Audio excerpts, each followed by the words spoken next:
Hi everyone, Clismall Designs here, and this is part 2 of the Takom 1/35th scale Leopard C2 Mexus build.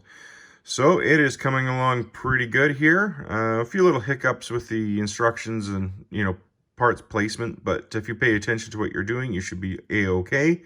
But, yeah, it is coming along. Now, obviously we got it in 3 pieces here, but we'll put it together before the videos end. But as you can see, looking pretty sharp.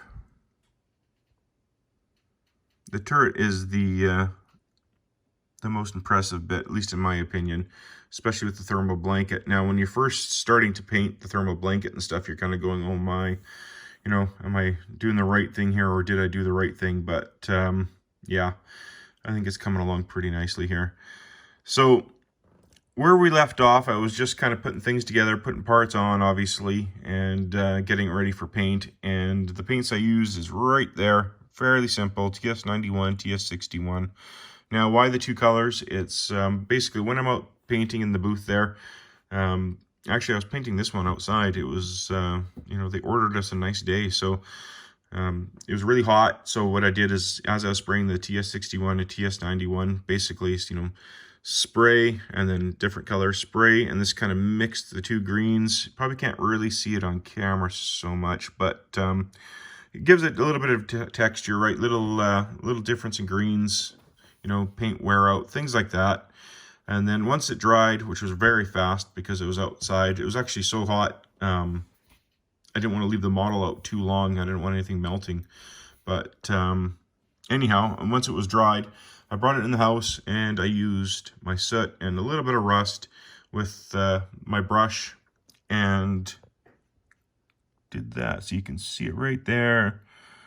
And then, of course, along the lines. Let's see if I can get some better light here. There you go. You can just see a little bit of, I don't like to call it weathering. This is the use stage, I guess you can say.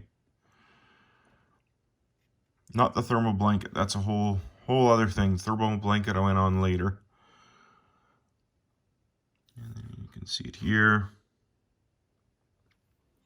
Now, talking about the parts and such. Now, right here, I believe it's C22, C23. Don't quote me on that, but anyhow, where these attachment points go on right here. It was the same thing with my other Leopard build with Takom. You gotta swap them out. Basically, if the one says to go here, put it here. Otherwise, these will point in, and you want them pointing out, just like this. So same thing. I also have, I don't have them on the table, but when we get to it, we'll get to it for, I actually got lens covers for this tank as well. So those are going to look pretty sharp too when the time comes, just like with my Hummer build. And I think I do have them on my other Leopard build as well, but I got some pretty cool light covers that look pretty real. Now, same thing goes with my road wheels and such. I use a Sharpie, because there's always a lip right there. It's just so easy to get a nice sharp Sharpie. It has to be sharp or new, otherwise it'll, a fat one won't work.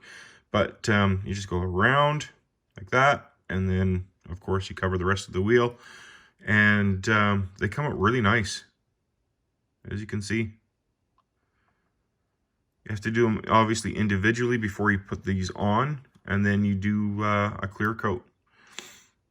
Just like that, the TS13. I like the just a plain clear coat, not flat, not anything, because then you get a nice metallic look to your tank, as you can see. Because the flat will come in later when you do your weathering, and I do my weathering with oils. So that'll come in handy later.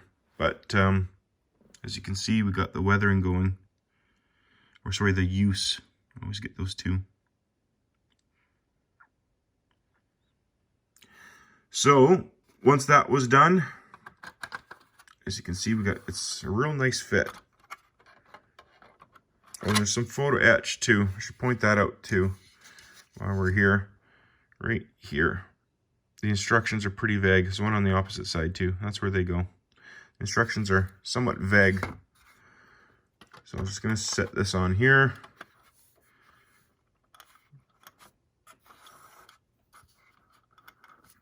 well, it's hard with one hand.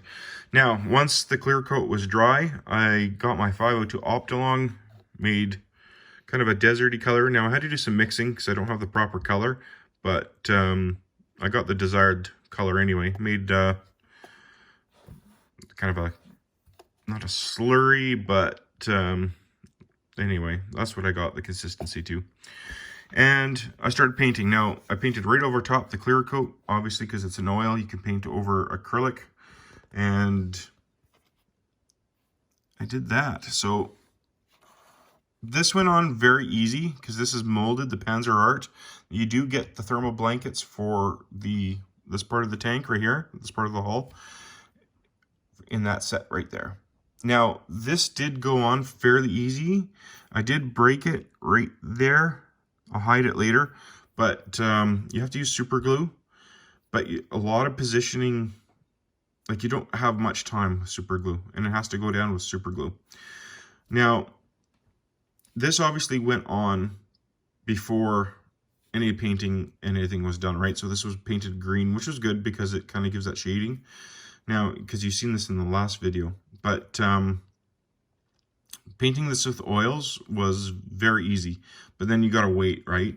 You have to wait like almost like a week for it to dry. But this will accept weathering really well, and it's very forgiving with oils, right? Because you got no paint marks, because this is all hand painted. No brush marks, no nothing. So I'm very happy with the turnout of the thermal blanket. And then obviously right there for the hatch cover. You can pose this open or closed. I'm going to have it closed. And then of course the turret itself. And then the smoke dischargers here.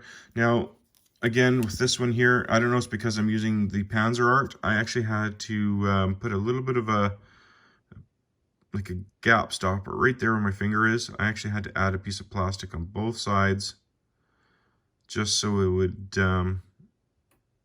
even out, I guess you can say. Otherwise, that would have just been hanging in the air, the middle part. But other than that, I actually ended up using the, I'm just going to put this on here. I actually ended up using the kit barrel. The one that I had from Orange Hobby wouldn't work with this setup, which is no problem because I can use it on a different Leopard because I have many Leopard tanks. I still have to do some work in here, but I just used the kit one, and obviously a lot of work had to go in to hide the seam line. But yeah, it is turning out really nice. Kit decals or decals, however you want to say it. I'm not going to get into that argument today. But it's turning out really nice. I have numbered this tank on the back, the ID numbers, but I'm just going to hide it with, you know, some dirt and stuff like that. Usually there's some numbers on the barrel as well, but I'm not entirely sure how many people actually used or units used the thermal blanket, so I am not going to ID this one at all. But there we go. Now, getting into the tracks, I do have this set right here from Meng, and I am working with these. Hard to get them off the sprue, at least some of them, but once they're off, I think they're going to go together really nice.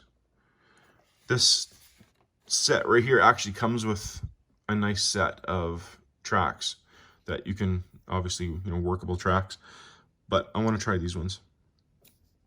So that'll be in the next video. But here we go. It is coming along. That's what it looks like with the thermal blanket all painted up. Just needs some weathering now. And yeah, the next video, it'll almost look like a completed tank, I guess. So thanks so much for watching. Please like, share, and subscribe. And I look very much forward to your comments. Thanks.